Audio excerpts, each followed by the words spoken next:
बंजारा समाजाला अनुसूचित जमातीत समाविष्ट करण्यासाठी आदिवासी विकास विभागाने नेमलेली समिती तात्काळ रद्द करा, अशी मागणी बिरसा फायटर्स संघटनेकडून महाराष्ट्राचे मुख्यमंत्री देवेंद्र फडणवीस व आदिवासी विकास मंत्री अशोक उईके यांच्याकडे एका निवेदनाद्वारे करण्यात आली आहे. मागणीचे निवेदन तहसीलदार शहादा यांना देण्यात आले. शहादा तालुक्यातील बिरसा मुंडा युवा संघटनेचे संस्थापक अध्यक्ष भरोसा मोरे व टेंभली गावाचे सरपंच आझाद ठाकरे यांच्यासह परिसरातील अनेक कार्यकर्त्यांनी शिवसेनेत अधिकृत प्रवेश केला. हा पक्षप्रवेश सोहळा शिवसेनेचे जिल्हा संपर्क प्रमुख तथा आमदार चंद्रकांत रघुवंशी यांच्या प्रमुख उपस्थितीत पार पडला. खरीप हंगाम 2025-26 मध्ये नाफेडच्या वतीने सुरू असलेल्या तूर खरेदी प्रक्रियेबाबत शेतकऱ्यांचा वाढता प्रतिसाद लक्षात घेऊन तूर नोंदणीसाठी आता 24 मार्च 2026 पर्यंत मुदतवाढ देण्यात आली असल्याची माहिती जिल्हा पणन अधिकारी RS इंगळे यांनी एका शासकीय प्रसिद्धीपत्रकान्वये कळविली आहे. यापूर्वी तूर नोंदणीसाठी 20 फेब्रुवारी 2026 ही अंतिम तारीख निश्चित करण्यात आली होती. राज्यातील दुसऱ्या क्रमांकाचे थंड हवेचे ठिकाण असलेल्या तोरणमाळ विकासाला हळूहळू चालना मिळत असून झीप लाईनच्या शुभारंभानंतर आता या ठिकाणी यशवंत तलावाला मुंबईतील मरीन ड्राईव्हचा लूक देण्याचा प्रयत्न सुरू आहे. त्यासाठी विशेष निधीची तरतूद करून येत्या काही महिन्यात विकसित करण्यात येणार असून तोरणमाळच्या विकासासाठी पुन्हा 100 कोटींचा निधीचा प्रस्ताव केंद्र शासनाकडे पाठविण्यात येणार आहे. उन्हाच्या झळा जशा वाढू लागल्या आहेत तशी पाणी टंचाईची तीव्रता देखील वाढत आहे. येत्या 3 महिन्यात जिल्ह्यातील 185 गावे आणि 545 पाड्यांवर तीव्र पाणी टंचाईचा सामना करावा लागणार आहे. तब्बल 287 विहिरी अधिग्रहित केल्या जाणार असून 127 ठिकाणी विंधन विहिरी केल्या जाणार आहेत. एकूण उपाययोजनांसाठी 5,63,31,000 रुपयांची तरतूद करण्यात आली आहे. दरम्यान धडगाव तालुक्यातील 3 गावांना टँकरने पाणीपुरवठा करण्याची वेळ येण्याची शक्यता आहे.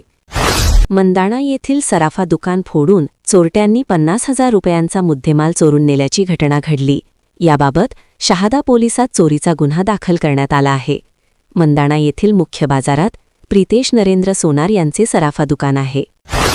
माजी आदिवासी विकास मंत्री आमदार डॉक्टर विजयकुमार गावित यांनी व्हिडिओ कॉन्फरन्सिंगद्वारे उपस्थित राहत तीर्थक्षेत्र प्रकाशा येथे होणाऱ्या सिंहस्थ पर्वणींसंदर्भात सोमवारी आढावा बैठक घेतली.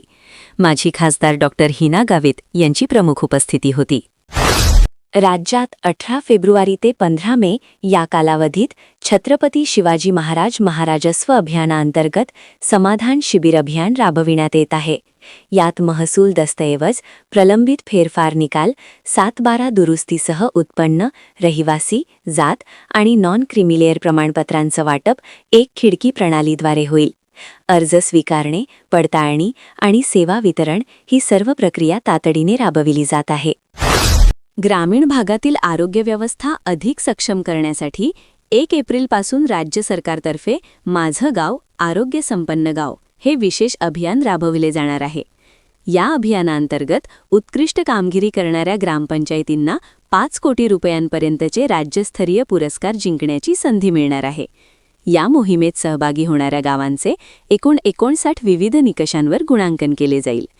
ज्या ग्रामपंचायती 70% जास्त गुण मिळवतील त्यांना आरोग्य संपन्न ग्राम म्हणून घोषित करण्यात येईल. राज्यस्तरीय प्रथम पुरस्कार 5 कोटी तर द्वितीय पुरस्कार 2 कोटी रुपयांचा असणार आहे.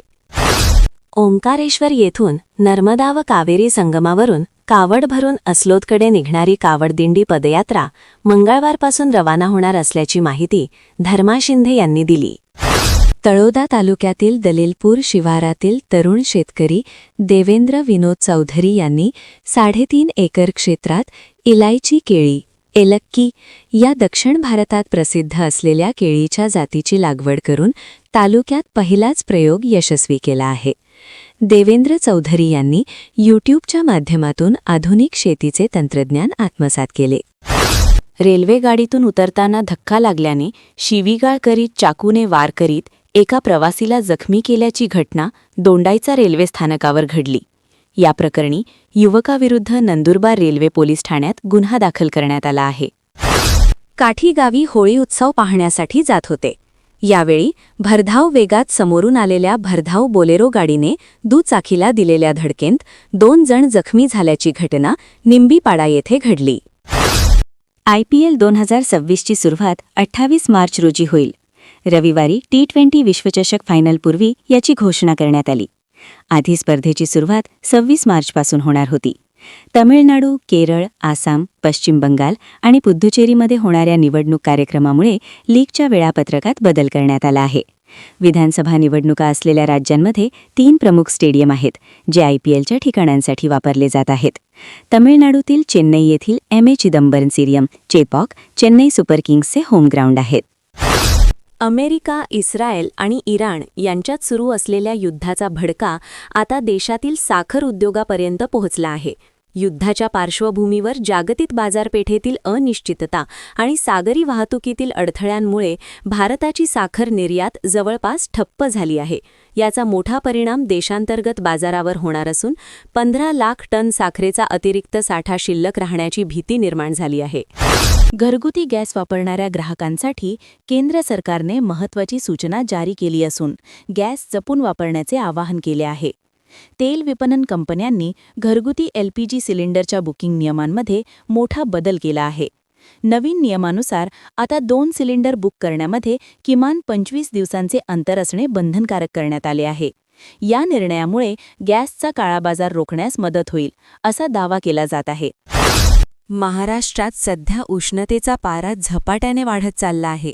होळी सण पार पडल्यानंतर तापमानात आणखी वाढ झाली आहे. राज्याचे कमाल तापमान सुमारे 41 अंश सेल्सिअसच्या वर गेले आहे. त्यामुळे उष्णतेची तीव्रता जास्त जाणवू शकते. नागरिकांनी शक्यतो दुपारच्या वेळेत बाहेर जाणे टाळावे, असा सल्ला देण्यात आला आहे. धडगाव तालुक्यातील कात्री येथील सूर्यदर्शन शेतकरी प्रोड्युसर कंपनीच्या उपक्रमाची पाहणी राज्याचे आदिवासी विकास मंत्री डॉ. अशोक उईके यांनी प्रत्यक्ष भेट देऊन केली. यावेळी महिला बचत गटाच्या कार्याचे कौतुक करीत आर्थिकदृष्ट्या सक्षम करण्यासाठी शासन कटिबद्ध असल्याचे नामदार उईके यांनी सांगितले. नंदुरबार तालुक्यातील पळाशी येथील रामपंथी भजनी मंडळातर्फे महादेव मंदिर देवस्थान नदीच्या किनारी 500 रोपांचे वृक्षारोपण करण्यात आले. नंदुरबार येथील लायन्स परिवारातर्फे महिला दिनानिमित्त शक्ती उत्सव साजरा करण्यात आला. यावेळी विविध महिला मंडळांनी समूह नृत्य सादर करीत कलाविष्कारांचे दर्शन घडविले. अशाच नवनवीन बातमीसाठी आपल्या YouTube चॅनल डिजिटल आदिवासी पोर्टलला सबस्क्राईब करून घ्या.